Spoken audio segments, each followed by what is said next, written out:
Tonight's keynote speaker is the Director of Book Conservation at the Norteast Document Conservation Center in Andover, Massachusetts, and has over 15 years experience in the preservation and conservation field, and previously served as Special Collections Conservator at Michigan State University. She is an approved CAP Assessor for the Collections Assessment for Preservation program through the American Institute for Conservation. She has also served as the president of the Guild of Bookworkers and is a professional associate of the American Institute for Conservation. But this is not actually her first time at Mark Twain Library. I think it was early 2021 or early 2021 where she came here and she actually performed a professional assessment of, I'm just going to gesture toward the collection, which half of which is currently in Andover. And I think you spent about 2 days with the collection going through each book and figuring out exactly what each book would need to be brought back to enough life where it could be safely handled again. Some of the books were in such rough shape that handling them anymore would just make them deteriorate so fully that we would lose them. But now, thanks to a generous donor and the Richfield Thrift Shop, I was able to drive a significant portion of that collection up to Andover, Massachusetts to meet with our speaker and drop them off with her. And she actually also gave me a great tour of the place. And how I always describe it to people is, you told me it's a mixture of like an art classroom and a science classroom, and that's exactly how it felt. Like there were giant racks where documents were drying, but then there were also like big bins where they were doing chemical work. I don't know, she'll be able to tell you about it later. It's not my professional background. And I was actually just notified that most of these books that we brought up are ready to be picked up. We still have a few more that are undergoing work. So hopefully by the end of the summer or early fall, we'll have the whole collection back after being fully restored. We're so excited, and we're also so excited to hear more from her about what this process actually looks like. And I'm personally happy because people often, when I tell them about this, they're like, oh, well, how do they do that? In fact, I just kind of like improvise, and I'm glad that someone who actually knows how to do it will be explaining it tonight. So please join me in welcoming to Mark Twain Library, Bexx Caswell-Olson.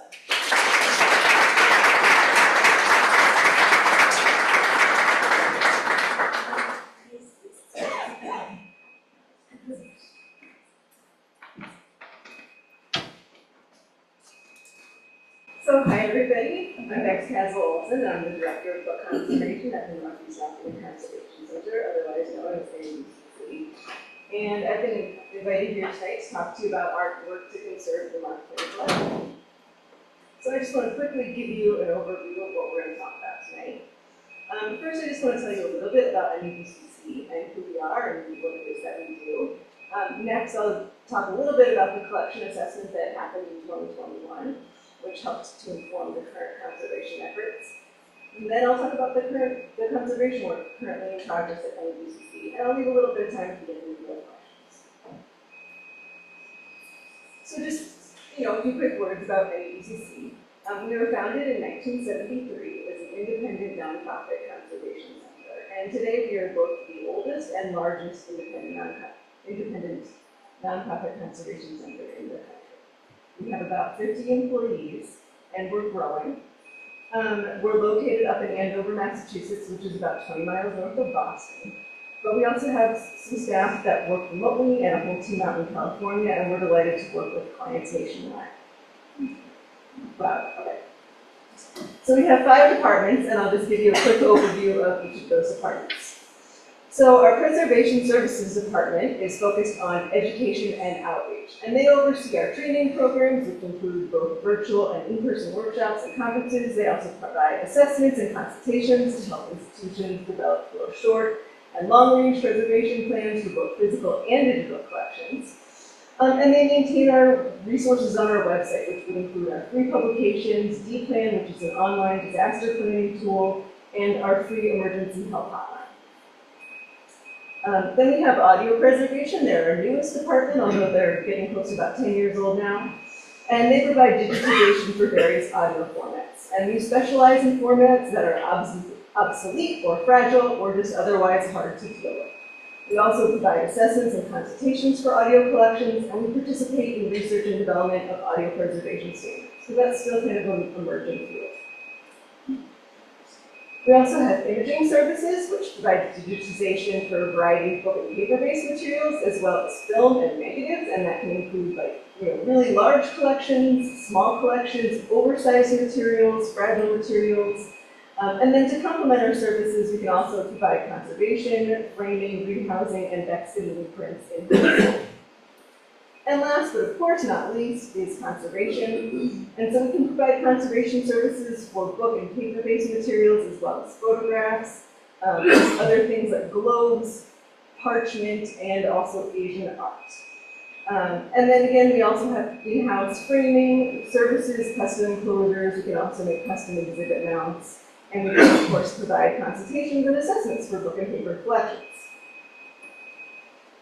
So, now I would like to tell you a little bit about the collection assessment that we did. And as I just mentioned, that's something that we can do custom consultations and assessments for book and paper collections. We really consider assessments, also sometimes referred to as a survey, to be a foundational for long-range preservation planning. An assessment can really help you kind of develop a holistic picture of your collection and its needs. And it's a really good way to help set priorities for conservation or to come up with strategies and ways for making improvements to things like your environment, your storage, your security practices, because all of those things contribute to long-term preservation of your collection. So as Erin just mentioned, in June of 2021, NEDCC was hired to perform an item-level assessment of the Mark Twain collection. And as I'm sure you all know, this collection constitutes what remains of the library's founding collection. And many of the books in this collection have the signature of Mark Twain, or they might also be signed Samuel Clemens, or by other members of the Clemens family. And although the original gift was a bit larger, today there are only about 250 volumes have been identified as remaining in the collection, and the collection was originally circulating. But today, it's here in locked cabinets, and it's available by request only. So I was able to spend 2 days then and individually examined 248 volumes to assess their condition and their conservation needs. And during that kind of assessment, everything gets assigned a rank of either not applicable, low, medium, or high for conservation. And those rankings are really developed based just on condition. I'm not thinking at all about historic or monetary or research value. I'm really just looking at what is the damage, will it get worse or not? And so what I found during that was that 31% of the collection had no damage. And I think that's fabulous, and I think it really is a testament to how well the Mark Twain Library is caring for these materials.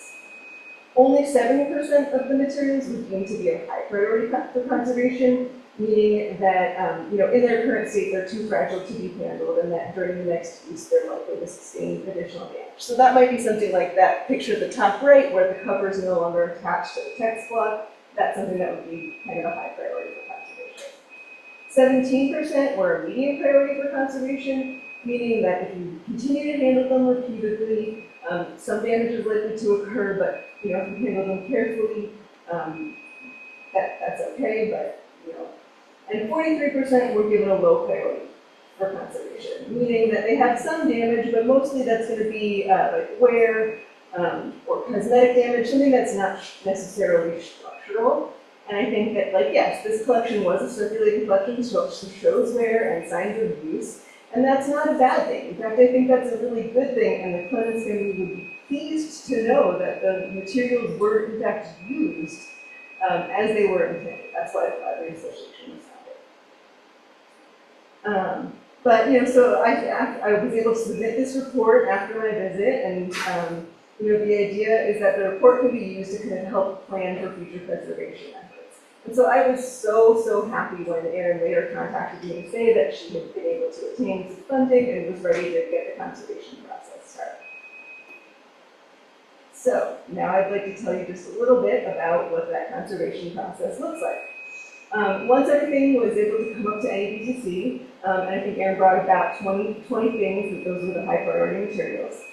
I was able to re-examine them and then create individual treatment plans for each item. And so tonight I'll give you a quick overview of what a typical conservation treatment looks like, every book is a little bit different and how we do it is a little bit different, but I hope this will be at least a broad overview to help demystify what we do about. So this is a book that is before treatment. So part of our process is that we document everything both before and after.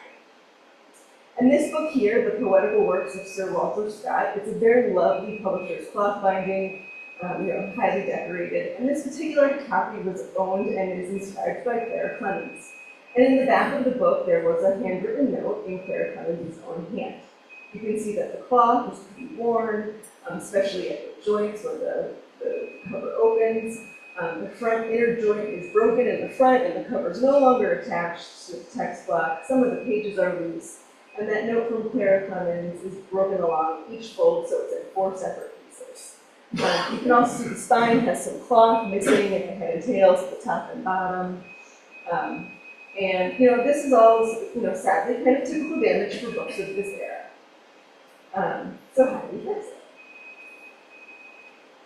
So one of the first things that we're going to do is to carefully remove the text block or the block of pages from the cover.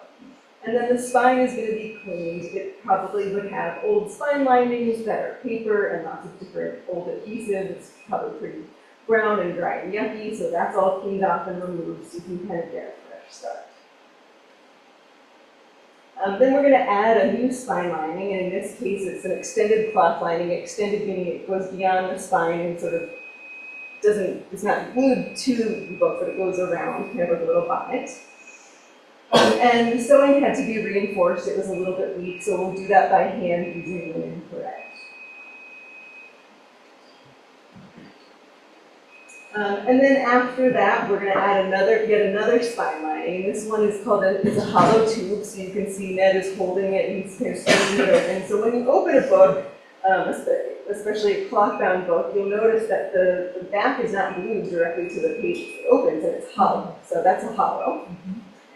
And then it's going to be a little bit rigid, so that the cloth on the spine is a little bit more rigid and has a little bit more support, and it's not so floppy. Next, we're going to start to think about, maybe while that's drying, think about repairing the cover. And so here's Ned, and he's part of our conservation team, and he's dyeing Japanese paper to match the original cloth using acrylics. And we really like to use, in conservation, it's important to kind of be aware of your materials and their longevity, so we like to use golden fluid acrylics, and they're a really good conservation quality pigment. And so he's looking and seeing, kind of comparing the two to get a good color match. Next, he's going to lift the cloth on the cover, and sometimes both on the inside and outside, which is what was done here. And he's going to insert that new material that he's dyed to match underneath the old cloth, so that it will look totally seamless. And that's going to help reinforce the spine, those joints areas that might be weak. And he's going to leave it extended at the head and tail there, and we'll worry about that part later. So now you can kind of see the cover as it's being rebuilt. Next, he's going to make sure that that text block is positioned properly within the cover, and then that extended cloth lining is going to get put underneath the paste down. So on the inside of the front cover, it goes underneath there. And that's going to provide a really secure attachment to that cover. And then he has to turn in that extended part at the head and tail, or the top and bottom of the spine, and those are called turn-ins, because you turn in the cloth. And he's going to make sure that it's like shaped around the spine and has that curve, and has sort of in that, up in the shoulder at the top of the board, so it has that nice kind of pointed, I call it a bird beak, but kind of nice shoulder. And then he's going to glue back down anything that has any cloth that is lifted will go back down. And that's pretty much it. And so here's what we started with, you might remember. And here is where we ended up. So hopefully it doesn't look too different, but it's all back together now. And something I didn't really talk about was that note from Clara Clemens. It's been mended, it's now one piece, and it's back exactly where she left it. And the book is now stable, it can be handled safely, and it can be here in the library and enjoyed for many, many years. So I'd love to take some questions now. Questions? Yes. Yes, a question about, it's called the Mark Twain Collection, but in fact, they're books that Mark Twain owned, This is not true. wrote. Yes, Correct? correct, yes. Was there anything in the remainder of the collection that would have been by him? There weren't any manuscripts or anything like that, diaries? That might be a better question for Aaron, but no, it's not really, it wasn't manuscript material, it was mostly like books that were meant to be read and enjoyed. And he may have signed things, he may have written notes in the margins, or other members of the Cummings family may have done that, but it's really printed material and not necessarily things that he wrote. Well, the audience might like to know that what he wrote in those books can be found through the library website, because the New York Times came here about 10 years ago and photographed the flyleaves or the end papers of every book where there was a Twain inscription. And that's very useful to know. Yeah, that's really cool. The other thing that I would say is that nobody knows exactly how many books came to the library. Ron Chernow cites, and I don't know where he got this figure, 1,751 books Very specific. that the Twain family gave to the library. Other figures range between 2,000 and 2,500. The fact is that nobody knows. Okay. Well, And the question is, what happened to the other?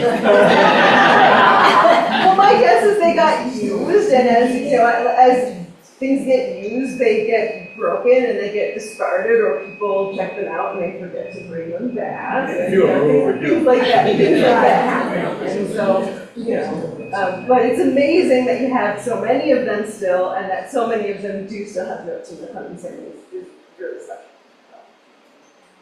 Yes. 2 questions. Number 1, you mentioned earlier about cleaning. Are there particular chemicals that you use to actually clean pages and binding your book? And my second question is, with regard to the pages themselves, what do you do when a page is damaged, it's torn, or it's folded in a way that if you try to fold it back, it's going to break off? Okay. So first question, surface cleaning. So cleaning typically is done, it's dry, and we do not use any chemicals. We don't want to introduce anything that maybe could leave a residue or discolor the paper, etc. Generally, dry surface cleaning, there's a couple things. We get soft brushes to get off heavy dirt.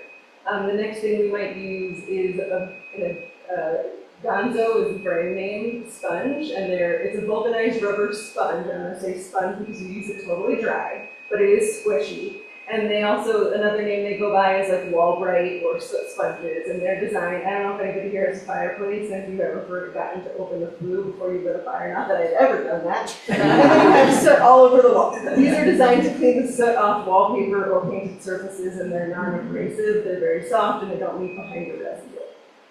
The next thing we might use is like a eraser, like a white plastic eraser, or vinyl eraser, very gently, or the latex-free sponges, like cosmetic sponges, the kind that you put makeup on with. They do a really nice job of cleaning it. So no chemicals. If we're removing old things with like dirt and linings and adhesive from the spine, we'll usually do most of that mechanically, so just manually, and then we might use a poultice or something like, you might dampen it very lightly, or use like methyl cellulose, which is a man-made cellulose. It comes in a powder, you mix it up with water, and it makes it gel, and you use that to kind of heat it up, like you get moisture, but gels up on top instead of just dry everywhere. So that can be used to kind of soften up old pieces and scrape them up. Next question about mending things, and I guess you're right, I did not really show the mending of pages, but we would use usually Japanese paper and some kind of purified starch paste that it's reversible. The paper is acid-free, it's strong, it's thin, and the adhesive is also, we're using like a pharmaceutical grade adhesive. It's water soluble, so it's reversible, and that's an important part of conservation. You want anything that you do should be reversible in the future in case ideas, materials, etc. changes. I think those are your two questions. Okay. How did you get into this line of work? It's so Gosh, so when I was an undergraduate student, I was studying creative writing, and I really enjoyed going to the library and doing research, and I really fell in love with libraries and this idea that like you can go into a library and anything that you want to learn something about, the library has a book about, and you can take it home for free. And learn everything that you want and then bring it back. And that sometimes they have like special collections or really, really old books, and you still have access to those for free. You might have to use them in the building. And I thought, wow, this is amazing. And like, how do I be a part of this and making sure that these things that are available to everybody can be available to everybody forever? And so I started looking at library schools for graduate school, and I found that Simmons in Boston has back then it was called preservation management, and now it's got like cultural heritage collection. It's some very, very long title, but it's essentially the same thing about how do you take care of your collections and preserve them for use, and there's the moniker that like preservation is access. And so then, while I was studying at Simmons, I found the North Bennet Street School in Boston, which is a 2-year full-time bookbinding degree program. They also have cabinet furniture making, violin making, jewelry, carpentry, and preservation carpentry. And it is an amazing place, and if you have a chance, if you're in Boston, you should go visit. They even have exhibits up. And so I ended up doing a degree there. And then, as I say, the rest is history. Yes. Yes, thank you. Having had some restoration done some years ago on 2 special books, cost a fortune. It does. So would you talk to us a little bit about the price of the cost that's going to be involved for this kind of operation? Yeah, so it really depends on the book, and we do charge an hourly rate. It is a reduced rate for nonprofits, and we don't charge nonprofits for writing estimates. But you're right, it is not cheap. And when you hire skilled people that have master's degrees, and we have 20,000 square foot facility and a lot of overhead, it does cost a lot. And so the average price can be anywhere between $2,500 and $6,000 would be like an average range for one book. It could be less. It could also, if it's very damaged, could easily be more.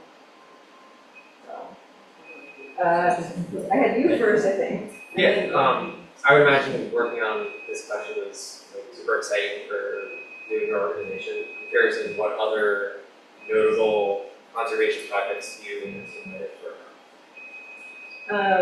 So all kinds of interesting stuff.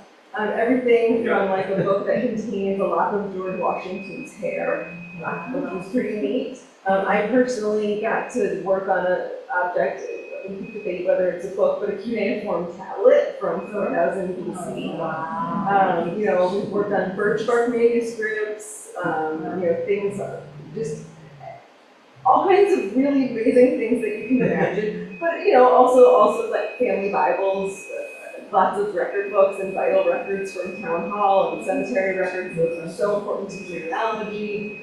So it could be state constitutions. I've been joking that we need to get one, especially with the 250th of the nation coming up. We've done a lot more constitutions. I've been joking we should get one of those like scratch off maps and you can scratch off each state as they go.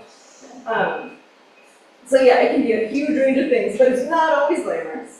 There's lots of like things that are infested with bugs and mold and really dusty. And you go once I went, and we're not going to shame who it was, a town clerk's office that I went to when I was in the attic, and I found like a mummified pigeon. Like it can be just as gross as it is likable. Thank you. How long did it take, or how many hours did it take for that book that you showed for your example? And then the second part, we assume now that the pages are okay for people to look at. Yeah. So a typical repair like that, probably with administrative time for documentation and everything, probably takes about 12 hours from start to finish.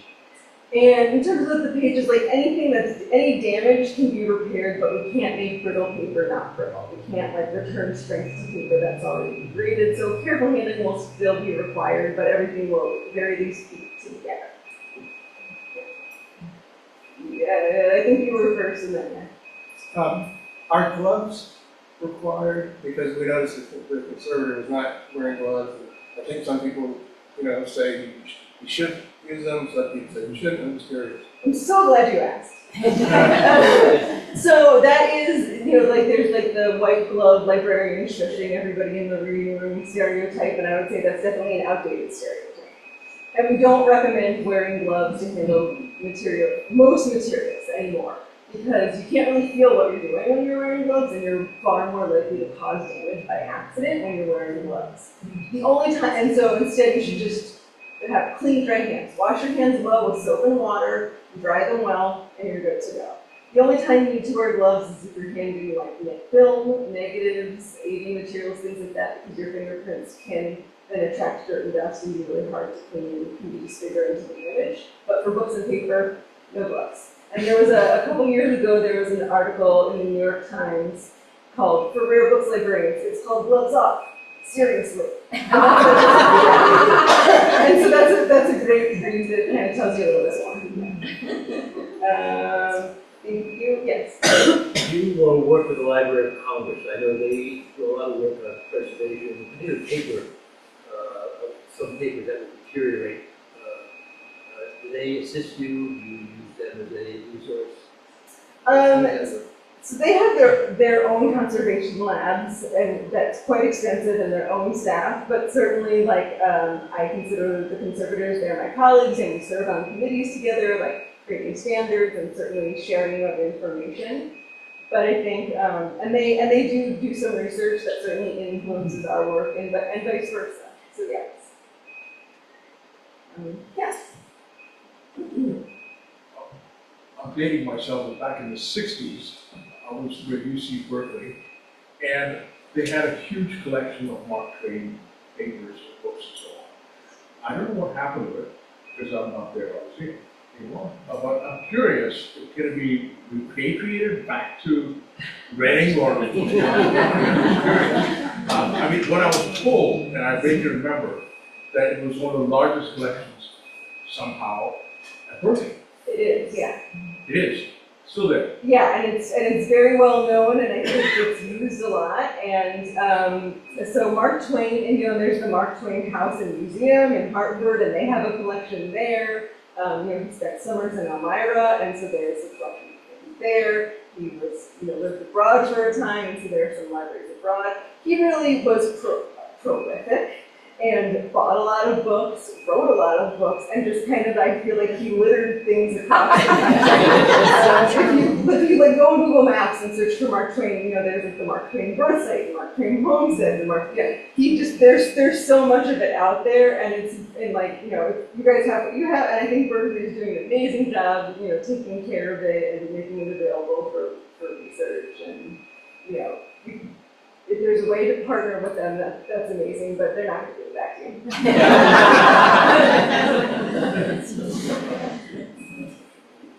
Anybody else? All right. Well, stay connected. If you have other questions, we do answer preservation questions for free at info@nedcc.org. Thank you.